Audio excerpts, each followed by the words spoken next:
جامعة النوال iyo ururka ayatin ayaa magaalada Laascaanood ka fuliyay mashruuc wacyigelin kaas oo looga hortagayo xanuunka COVID-19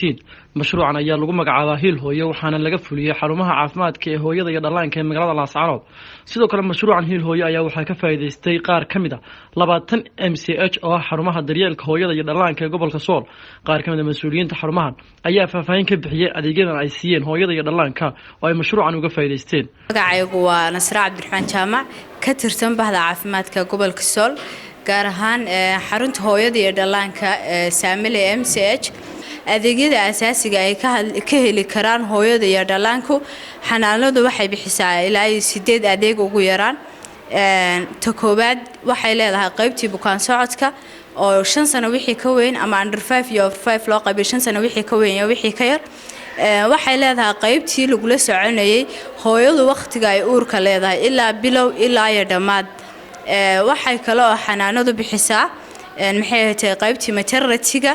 oo hooyadu ay ku dhali karto meeshii lagu la soo socday isla xaalkeeda hadii aysan markaa complication ama awoodda ka baxsan xanaanada dhexdeeda aysan ahayn hooyadu marka ay saa u dhasho waxay ka heli kartaa talaalkii oo loo bilaabayo ilmihi yaraa maxay tahay dhalashada ilaa iyo waqtiga ugu dambeeya hooyadu markay saa u dhasho waxay kale oo ka sii helaysaa sectionka loo yaqaan BNC-ga ama postnatal maxay tahay care unit oo ah hooyadu marka ay umusho inaysan sidaa ku tagin ee lagu la sii soconayo xaalkooda ilaa iyo 40 cisho 40 markay ka baxaso waxay kale oo xanaanadu bixisaa dhammaan adeegyadii maxay tahay talaalka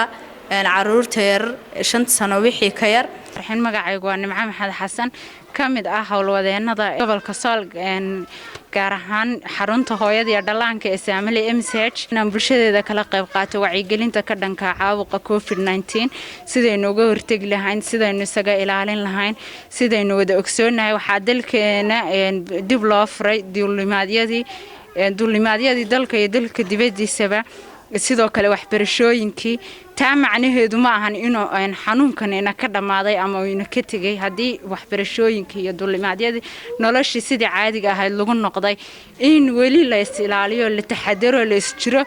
sidoo kale in la raaco tilmaamaha iyo wacyigelinaha ay inala garab taagan yihiin wasaaradaheena caafimaadka in aynu qaadano baan ku wacyigelin lahaa bulshadeena Mukhtar Cabdi Jaamac wararka Hon Cable Laascaanood